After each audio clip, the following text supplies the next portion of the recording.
ഓം ശാന്തി 30-4-2026 പ്രഭാതമുരളി മധുബൻ.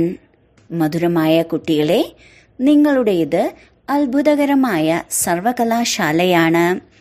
ഈ സർവകലാശാലയിൽ മോശമായതിനെ നല്ലതാക്കി മാറ്റുന്ന ഭോലാനാഥനായ ബാബ ടീച്ചറായി നിങ്ങളെ പഠിപ്പിക്കുന്നു.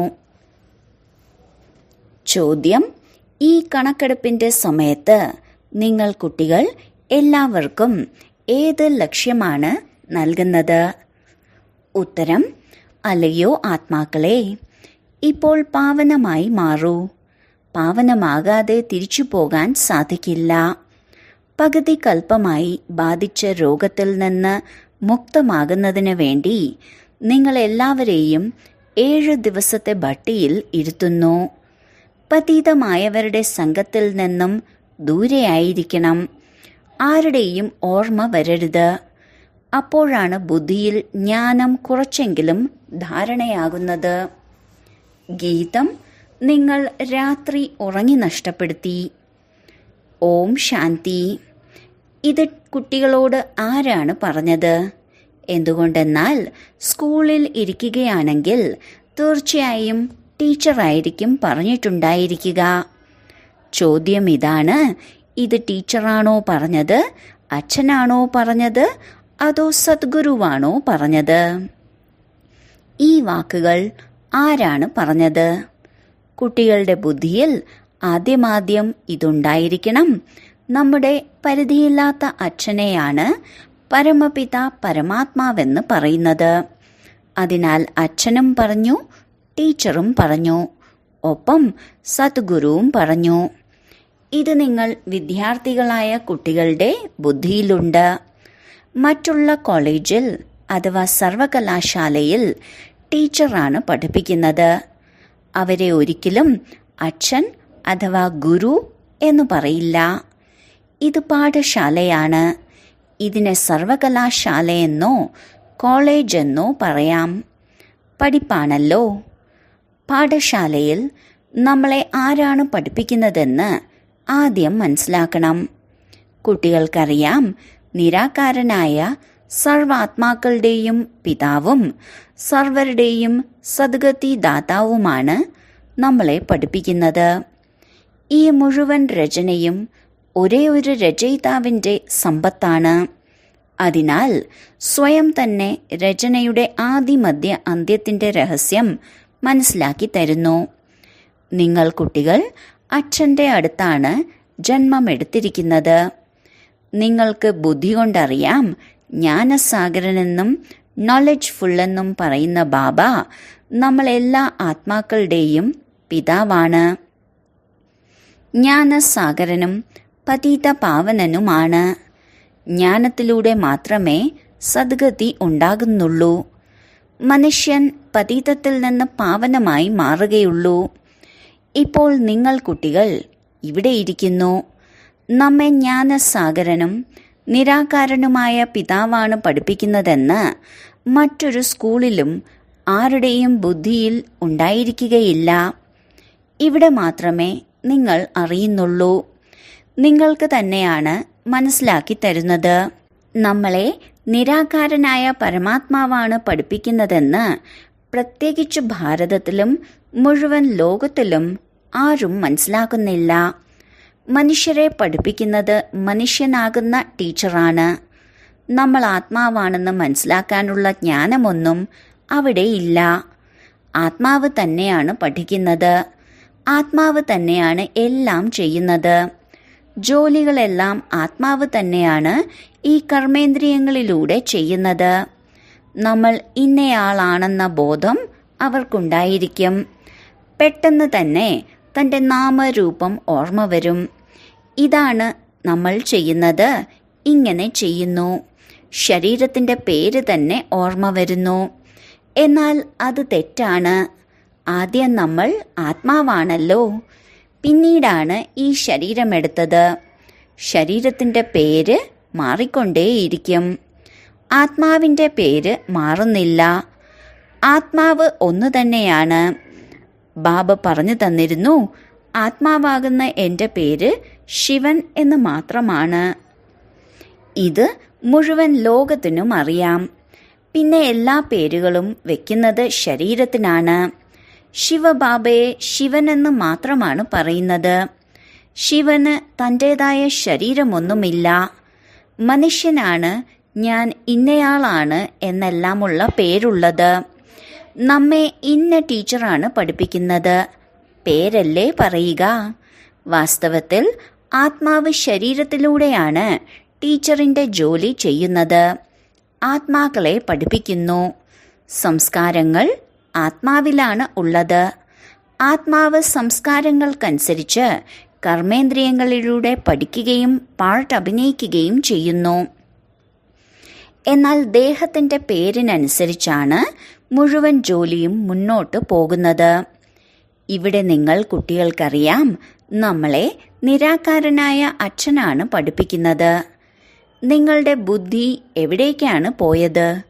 നമ്മൾ ആത്മാക്കൾ ബാബയുടേതായി മാറി. നിരാകാരനായ ബാബ വന്ന് നമ്മളെ ഈ ബ്രഹ്മാവിൻ്റെ സാകാര ശരീരത്തിലൂടെ പഠിപ്പിക്കുന്നു എന്ന് ആത്മാവാണ് മനസ്സിലാക്കുന്നത്. ബാബയുടെ പേര് ശിവനെന്നാണ്. ശിവജയന്തിയും ആഘോഷിക്കാറുണ്ട്. ശിവനാകുന്ന പരിധിയില്ലാത്ത അച്ഛനെ തന്നെയാണ് പരമപിത പരമാത്മാവെന്ന് പറയുന്നത്. ബാബ സർവാത്മാക്കളുടെയും അച്ഛനാണ്. ശിവജയന്തി എങ്ങനെയാണ് ആഘോഷിക്കുന്നത്? ആത്മാവ് ശരീരത്തിൽ പ്രവേശിക്കുകയാണോ അതോ ഗർഭത്തിലാണോ വരുന്നത്? ബാബ മുകളിൽ നിന്നാണ് വരുന്നതെന്ന് ആർക്കും അറിയില്ല. ക്രിസ്തുവിനെ ധർമ്മസ്ഥാപകനെന്ന് പറയുന്നു. ക്രിസ്തുവിൻ്റെ സതോപ്രധാനമായ ആത്മാവ് ആദ്യം മുകളിൽ നിന്ന് വരണം. ഒരു വികർമ്മവും ചെയ്തിട്ടില്ല. ആദ്യം സതോപ്രധാനമാണ്. പിന്നീട് സതോ രജോ തമോയിലേക്ക് വരുമ്പോഴാണ് വികർമ്മം ഉണ്ടാകുന്നത്. ആദ്യം വരുന്ന ആത്മാവ് സതോപ്രധാനമായത് കാരണം ഒരു ദുഃഖവും അനുഭവിക്കുന്നില്ല.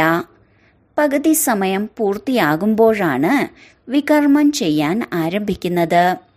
ഇന്നേക്ക് 5000 വർഷങ്ങൾക്ക് മുൻപ് വാസ്തവത്തിൽ സൂര്യവംശികളുടെ രാജ്യമായിരുന്നു. അതിനുശേഷമാണ് മറ്റെല്ലാ ധർമ്മങ്ങളും വന്നത്. ഭാരതവാസികൾ വിശ്വ അധികാരികളായിരുന്നു. ഭാരതത്തെ അവിനാശി ഖണ്ഡമെന്നാണ് പറയുന്നത്. അപ്പോൾ മറ്റൊരു ഖണ്ഡവും ഉണ്ടായിരുന്നില്ല. അതിനാൽ ശിവബാബ മോശമായതിനെ നല്ലതാക്കി മാറ്റുന്നവനാണ്. ഭോലാനാഥനെന്ന് ശിവനെയാണ് പറയുന്നത്, അല്ലാതെ ശങ്കരനെ അല്ല. ഭോലാനാഥനായ ശിവൻ മോശമായതിനെ നല്ലതാക്കി മാറ്റുന്നവനാണ്. ശിവനും ശങ്കരനും ഒന്നല്ല, വേറെ വേറെയാണ്. മോശമായതിനെ നല്ലതാക്കി മാറ്റുന്ന ഒരേ ഒരു ശിവബാബയ്ക്കാണ് മഹിമയുള്ളത്. പറയുന്നു, ഞാനൊരു സാധാരണ വൃദ്ധന്റെ ശരീരത്തിലേക്കാണ് പ്രവേശിക്കുന്നത്. ബ്രഹ്മാവാണ് 84 ജന്മങ്ങൾ പൂർത്തിയാക്കിയത്. ഇപ്പോൾ കളി പൂർത്തിയായി. ഈ പഴയ ശരീരവും പഴയ ബന്ധങ്ങളുമെല്ലാം നശിക്കാൻ പോവുകയാണ്. പിന്നെ ആരെയാണ് ഓർമ്മിക്കുക? നശിക്കുവാൻ പോകുന്ന വസ്തുവിനെ ഓർമ്മിക്കാറില്ല. പുതിയ കെട്ടിടമുണ്ടാക്കുമ്പോൾ പഴയതിൽ നിന്നും ഹൃദയം അകന്നു പോകുന്നു. ഇത് പരിധിയില്ലാത്ത കാര്യമാണ്. എല്ലാവരുടെയും സദ്ഗതി ഉണ്ടാകുന്നു. അതായത് രാവണ രാജ്യത്തിൽ നിന്നും എല്ലാവർക്കും മോചനം ലഭിക്കുന്നു. രാവണൻ എല്ലാവരെയും മോശമാക്കി മാറ്റി. ഭാരതം തീർത്തും അഴിമതി നിറഞ്ഞതും ദരിദ്രവുമാണ്. മനുഷ്യർ അഴിമതിയെയും മലിനീകരണത്തെയും മോഷണം, ചതി എന്നിവയെയുമാണ് ഭ്രഷ്ടാചാരമെന്ന് ചിന്തിക്കുന്നത്. എന്നാൽ ബാബ പറയുന്നു, ആദ്യത്തെ ഭ്രഷ്ടാചാരമെന്ന് പറയുന്നത് വികാരത്തിലേക്ക് പോകുന്നതിനെയാണ്. ശരീരം വികാരത്തിലൂടെയാണ് ജന്മമെടുക്കുന്നത്. അതുകൊണ്ടാണ് ഇതിനെ വികാരി ലോകമെന്ന് പറയുന്നത്. സത്യുഗത്തെ നിർവികാരി ലോകമെന്നാണ് പറയുന്നത്. നമ്മൾ സത്യുഗത്തിൽ പ്രവൃത്തി മാർഗത്തിലെ ദേവീദേവതകളായിരുന്നു. പറയുന്നു, പവിത്രമായിരുന്നാൽ വികാരം കൂടാതെ കുട്ടികൾക്ക് എങ്ങനെ ജന്മം കൊടുക്കും? നമ്മൾ നമ്മുടെ രാജധാനി ബാഹുബലത്തിലൂടെയല്ല, യോഗബലത്തിലൂടെയാണ് സ്ഥാപിക്കുന്നതെന്ന് പറയൂ. അപ്പോൾ യോഗബലത്തിലൂടെ കുട്ടികൾക്ക് ജന്മം നൽകുവാൻ സാധിക്കില്ലേ? സത്യുഗം നിർവികാരിയും പവിത്രവുമായ ഗൃഹസ്ഥാശ്രമമാണല്ലോ. രാജാവും റാണിയും സമ്പൂർണ്ണ നിർവികാരികളാണ്. അതുപോലെ തന്നെയാണ് പ്രജകളും. ഈ കലിയുഗത്തിൽ സമ്പൂർണ്ണ വികാരികളാണ്. സത്യുഗത്തിൽ വികാരങ്ങൾ ഉണ്ടാകില്ല. അതിനെ ഈശ്വരീയ രാജ്യമെന്നാണ് പറയുന്നത്. ഈശ്വരനാകുന്ന പിതാവാണ് സ്ഥാപിച്ചത്. ഇപ്പോൾ രാവണ രാജ്യമാണ്.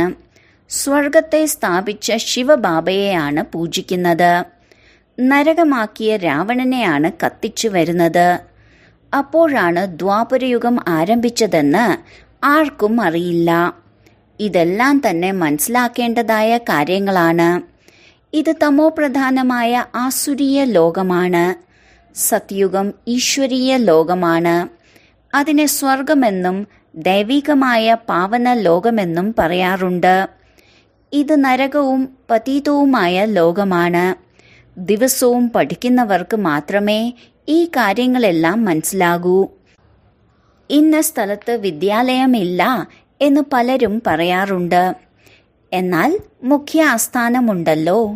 നിങ്ങൾ വന്ന് നിർദ്ദേശമെടുത്ത് കൊണ്ടുപോകൂ. വലിയ കാര്യമൊന്നുമല്ല. സൃഷ്ടിചക്രത്തെ സെക്കൻഡിൽ മനസ്സിലാക്കി കൊടുക്കാൻ സാധിക്കും. സത്യ-ത്രേതായുഗവും കടന്നുപോയി. പിന്നീട് ദ്വാപര കലിയുഗവും കടന്നുപോയി. ഇപ്പോൾ സംഗമയുഗമാണ്. പുതിയ ലോകത്തിലേക്ക് പോകുന്നതിന് വേണ്ടി പഠിക്കണം. പഠിക്കുക എന്നത് ഓരോരുത്തരുടെയും അവകാശമാണ്. ബാബ, ഞങ്ങൾ ജോലി ചെയ്യുന്നു എന്ന് പറയുകയാണെങ്കിൽ ബാബ പറയും, ശരി, ഒരാഴ്ച വന്ന് ജ്ഞാനമെടുത്ത് പിന്നെ തിരിച്ചു പോയിക്കോളൂ. മുരളി ലഭിച്ചുകൊണ്ടേയിരിക്കും. എന്നാൽ ആദ്യം 7 ദിവസം ഭട്ടിയിൽ തീർച്ചയായും ഇരിക്കണം. 7 ദിവസം വന്നാലും എല്ലാവരുടെയും ബുദ്ധി ഒരുപോലെ ആയിരിക്കില്ല. 7 ദിവസം ഭട്ടി എന്നാൽ ആരുടെയും ഓർമ്മ വരരുത്. ആരുമായും കത്തിലൂടെയുള്ള സംഭാഷണവും ഉണ്ടാകരുത്. എല്ലാവരും ഒരുപോലെ മനസ്സിലാക്കില്ല. ഇവിടെ പതീതർക്ക് പാവനമായി മാറണം. ഈ പതീതമായ അവസ്ഥയും രോഗമാണ്. പകുതി കൽപ്പത്തിലെ മഹാരോഗികളാണ് മനുഷ്യർ. പതീതരെ വേറെ ഇരുത്തണം. ആരുമായും സംഘം പാടില്ല. അവർ പുറത്തുപോയി തലകീഴായതെല്ലാം കഴിക്കുന്നു. പതീതമായവരുടെ കയ്യിൽ നിന്ന് കഴിക്കുന്നു. സത്യുഗത്തിൽ ദേവതകൾ പാവനരല്ലേ? ദേവതകൾക്ക് വേണ്ടിയാണ് ക്ഷേത്രങ്ങളെല്ലാം പ്രത്യേകം പണിയുന്നത്. ദേവതകളെ പതിതർക്ക് സ്പർശിക്കാൻ പോലും സാധിക്കില്ല. ഈ സമയം മനുഷ്യർ തികച്ചും പതിതരും ഭ്രഷ്ടാചാരികളുമാണ്. ശരീരം വിഷത്തിൽ നിന്നാണ് ഉത്ഭവിക്കുന്നത്. അതുകൊണ്ടാണ് മനുഷ്യരെ ഭ്രഷ്ടാചാരികളെന്ന് പറയുന്നത്. സന്യാസിമാരുടെ ശരീരം പോലും വിഷത്തിലൂടെയാണ് ജന്മമെടുത്തിട്ടുള്ളത്. ബാബ പറയുന്നു, ആദ്യം ആത്മാവ് പവിത്രമായി മാറണം. പിന്നീട് ശരീരവും പവിത്രമായത് തന്നെ വേണം. അതുകൊണ്ട് ഈ പഴയ അപവിത്ര ശരീരം വിനാശമാകണം. എല്ലാവർക്കും തിരിച്ചു പോകണം. ഇത് കണക്കെടുപ്പിന്റെ സമയമാണ്. എല്ലാവർക്കും പവിത്രമായി മാറി തിരിച്ചു പോകണം. ഭാരതത്തിൽ തന്നെയാണ് ഹോളി ആഘോഷിക്കുന്നത്. ഇവിടെ 5 തത്വങ്ങളുടെ ശരീരം തമോപ്രധാനമാണ്. സത്യുഗത്തിൽ ശരീരവും സതോപ്രധാനമായിരിക്കും. ശ്രീകൃഷ്ണന്റെ ചിത്രമില്ലേ? നരകത്തെ തട്ടിമാറ്റണം. കാരണം സത്യയുഗത്തിലേക്ക് പോകണം. ശവത്തെ ശ്മശാനത്തിലേക്ക് കൊണ്ടുപോകുമ്പോൾ മുഖം വീടിന്റെ ഭാഗത്തേക്കും കാലുകൾ ശ്മശാനത്തിന്റെ ഭാഗത്തേക്കുമാണ് വെക്കുന്നത്. പിന്നീട് ശ്മശാനത്തിലേക്ക് കയറുമ്പോൾ മുഖം ശ്മശാനത്തിന്റെ ഭാഗത്തേക്ക് വെക്കുന്നു. ഇപ്പോൾ നിങ്ങൾ സ്വർഗത്തിലേക്ക് പോവുകയാണ്. അതിനാൽ നിങ്ങളുടെ മുഖം സ്വർഗത്തിന്റെ ഭാഗത്തേക്കാണ്. ശാന്തിധാമവും സുഖധാമവും. കാലുകൾ ദുഃഖധാമത്തിന്റെ ഭാഗത്തേക്കാണ്. അത് ശവത്തിന്റെ കാര്യമാണ്.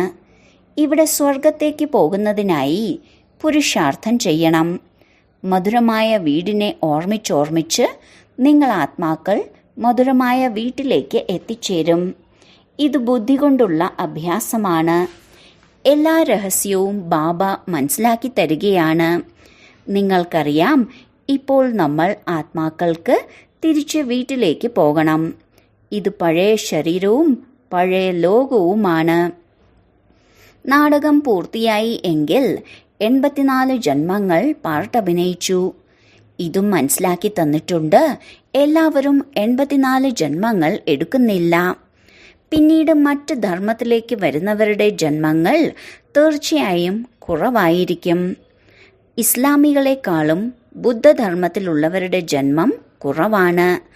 അതിലും കുറവാണ് ക്രിസ്തു മതത്തിലുള്ളവരുടെ ജന്മങ്ങൾ. ഗുരുനാനാക്കിന്റെ സിഖ് ധർമ്മത്തിലുള്ളവർ ഇപ്പോഴാണ് വന്നത്. ഗുരുനാനാക്ക് വന്ന് 500 വർഷങ്ങളായി എങ്കിൽ പിന്നെങ്ങനെ 84 ജന്മങ്ങൾ എടുക്കാൻ സാധിക്കും? 5000 വർഷത്തിൽ ഇത്ര ജന്മമാണെങ്കിൽ 500 വർഷത്തിൽ എത്ര ജന്മങ്ങളായി? 12-13 ജന്മങ്ങൾ. ക്രിസ്തു വന്ന് 2000 വർഷങ്ങളായെങ്കിൽ അവർക്ക് എത്ര ജന്മങ്ങളായി? പകുതിയിലും കുറവായിരിക്കും. കണക്കുണ്ടല്ലോ. ഇതിൽ ചിലർക്ക് ഇത്ര ജന്മങ്ങൾ, മറ്റു ചിലർക്ക് ഇത്ര ജന്മങ്ങൾ എന്നൊന്നും കൃത്യമായി പറയാൻ സാധിക്കില്ല. ഈ കാര്യങ്ങളെക്കുറിച്ചുള്ള തർക്കത്തിൽ കൂടുതൽ സമയം പാഴാക്കരുത്. നിങ്ങളുടെ ജോലിയാണ് ബാബയെ ഓർമ്മിക്കുക എന്നത്.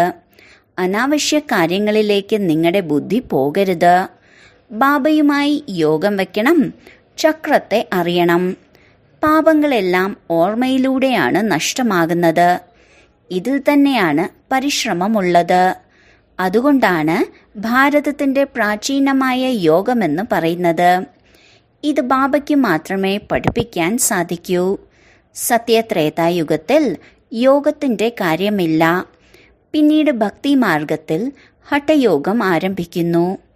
ഇതാണ് സഹജ രാജയോഗം. ബാബ പറയുന്നു, എന്നെ ഓർമ്മിക്കുന്നതിലൂടെ പാവനമായി മാറുന്നു. മുഖ്യ കാര്യം തന്നെ ഓർമ്മയുടേതാണ്. ഒരു പാപവും ചെയ്യരുത്. ദേവീ ദേവതകൾക്ക് ക്ഷേത്രങ്ങളുണ്ട്. കാരണം അവർ പാവനരാണ്. പൂജാരിമാർ പതിതരാണ്. അവർ പാവന ദേവതകളെ സ്നാനം ചെയ്യിക്കാറുണ്ട്. വാസ്തവത്തിൽ പതിതർ സ്പർശിക്കാൻ പോലും പാടില്ല. ഇതെല്ലാം ഭക്തിമാർഗത്തിലെ ആചാര അനുഷ്ഠാനങ്ങളാണ്. ഇപ്പോൾ നമ്മൾ പാവനമായി മാറുകയാണ്. പവിത്രമായി മാറിയാൽ ദേവതയാകും. സത്യയുഗത്തിൽ പൂജയുടെ ഒന്നും ആവശ്യമില്ല. എല്ലാവരുടെയും സദ്ഗതി ദാതാവ് ഒരു ബാബ മാത്രമാണ്. ബാബയെ തന്നെയാണ് ഭോലാനാഥൻ എന്ന് പറയുന്നത്. ബാബ വരുന്നത് പതിത ലോകത്തിൽ, പതിത ശരീരത്തിൽ, പഴയ രാവണ രാജ്യത്തിലാണ്. ശരിയാണ്. ആരുടെയും ശരീരത്തിൽ പ്രവേശിച്ച് എനിക്ക് മുരളി ഉച്ചരിക്കാൻ സാധിക്കും. എന്നാൽ ഇതിനർത്ഥം സർവവ്യാപി എന്നൊന്നുമല്ല. ഓരോരുത്തരിലും അവനവൻ്റേതായ ആത്മാവുണ്ട്. ഫോമിൽ പോലും എഴുതിക്കാറുണ്ട് ആത്മാവിൻ്റെ അച്ഛൻ ആരാണ്. എന്നാൽ മനസ്സിലാക്കുന്നില്ല. ആത്മാക്കളുടെ അച്ഛൻ തീർച്ചയായും ഒരാളായിരിക്കും. നമ്മളെല്ലാവരും സഹോദരങ്ങളാണ്. അച്ഛൻ ഒന്നാണ്. അച്ഛനിൽ നിന്നാണ് ജീവൻ മുക്തിയുടെ സമ്പത്ത് ലഭിക്കുന്നത്. ബാബ തന്നെയാണ് മുക്തിദാതാവും വഴികാട്ടിയും. എല്ലാ ആത്മാക്കളെയും മധുരമായ വീട്ടിലേക്ക് കൊണ്ടുപോകും. അതുകൊണ്ടാണ് പഴയ ലോകത്തിന്റെ വിനാശം ഉണ്ടാകുന്നത്. ഹോളികയെ കത്തിക്കുന്നുണ്ടല്ലോ. അതായത് ഹോളി ഉത്സവത്തിൽ എല്ലാ പഴയ സാമഗ്രികളും കത്തിക്കാറുണ്ട്. അവസാനം എല്ലാവരുടെയും ശരീരം നശിക്കും. ബാക്കി ആത്മാക്കളെല്ലാം തിരിച്ചു പോകും. സത്യയുഗത്തിൽ വളരെ കുറച്ചുപേർ മാത്രമേ ഉണ്ടായിരിക്കുകയുള്ളൂ. സ്വർഗത്തിന്റെ സ്ഥാപനയും കലിയുഗത്തിന്റെ വിനാശവും ആരാണ് ചെയ്യിപ്പിക്കുന്നത് എന്ന് മനസ്സിലാക്കണം. അത് വ്യക്തമായി എഴുതിയിട്ടുണ്ട്. പറയുന്നു, സ്നേഹം കൊടുക്കൂ, എന്നാൽ സ്നേഹം ലഭിക്കും. ബാബ പറയുന്നു, ആരാണോ എൻ്റെ ധാരാളം സേവനം ചെയ്യുന്നത്, മനുഷ്യനിൽ നിന്ന് ദേവതയാക്കി മാറ്റുന്നത്, അവരാണ് എനിക്ക് പ്രിയപ്പെട്ടവർ. പുരുഷാർത്ഥം ചെയ്യുന്നവർക്കാണ് ഉയർന്ന സമ്പത്ത് ലഭിക്കുന്നത്. ആത്മാക്കൾക്ക് പരമാത്മാ പിതാവിൽ നിന്നാണ് സമ്പത്ത് ലഭിക്കുന്നത്. ആത്മാഭിമാനിയായി മാറണം. പലരും ധാരാളം തെറ്റുകളും ചെയ്യുന്നുണ്ട്. പഴയ ശീലങ്ങൾ ഉറച്ചു പോയിരിക്കുകയാണ്. അതിനാൽ എത്ര തന്നെ മനസ്സിലാക്കി കൊടുത്താലും അതിൽ നിന്ന് മുക്തമാകുന്നില്ല. അതിലൂടെ അവനവൻ്റെ പദവി തന്നെയാണ് കുറയ്ക്കുന്നത്. ശരി, വളരെ കാലത്തെ വേർപാടിന് ശേഷം തിരികെ കിട്ടിയ മധുരമായ കുട്ടികൾക്ക് മാതാവും പിതാവുമായ ബാബ്ദാദയുടെ സ്നേഹസ്മരണകളും സുപ്രഭാതവും. ആത്മീയ അച്ഛൻ്റെ ആത്മീയ കുട്ടികൾക്ക് നമസ്കാരം. ധാരണയ്ക്കുള്ള മുഖ്യസാരം. 1. ഒരു കാര്യത്തെക്കുറിച്ചും തർക്കിച്ച് തൻ്റെ സമയം പാഴാക്കരുത്. വ്യർത്ഥമായ കാര്യങ്ങളിൽ ബുദ്ധി കൂടുതൽ പോകരുത്. എത്ര കഴിയുന്നുവോ ഓർമ്മയാകുന്ന യാത്രയിലൂടെ വികർമ്മങ്ങളെ വിനാശമാക്കണം. ആത്മാഭിമാനിയായിരിക്കാനുള്ള പരിശ്രമം ചെയ്യണം. 2. ഈ പഴയ ലോകത്തിൽ നിന്നും തൻ്റെ മുഖം തിരിക്കണം. ശാന്തിധാമത്തെയും സുഖധാമത്തെയും ഓർമ്മിക്കണം. പുതിയ കെട്ടിടം ഉണ്ടാക്കിക്കൊണ്ടിരിക്കുകയാണ്. അതുകൊണ്ട് പഴയ കെട്ടിടത്തിൽ നിന്ന് തൻ്റെ ഹൃദയം മാറ്റണം. വരദാനം: ഈശ്വരീയ കുലത്തിൻ്റെ സ്മൃതിയിലൂടെ മായയെ നേരിടുന്ന സദാ സമർത്ഥ സ്വരൂപമായി ഭവിക്കട്ടെ. ഏത് കാര്യത്തിലും സഫലത ലഭിക്കുന്നതിനായി ആദ്യം സ്മൃതിയിലൂടെ ശക്തി സ്വരൂപമായി മാറൂ. ശക്തി ലഭിക്കുമ്പോൾ മായയെ നേരിടുന്നത് സഹജമായി മാറുന്നു. എങ്ങനെയുള്ള സ്മൃതിയാണോ ഉള്ളത് അതുപോലുള്ള സ്വരൂപമായി മാറും. അതിനാൽ സദാ പവർഫുൾ സ്മൃതി ഉണ്ടായിരിക്കണം.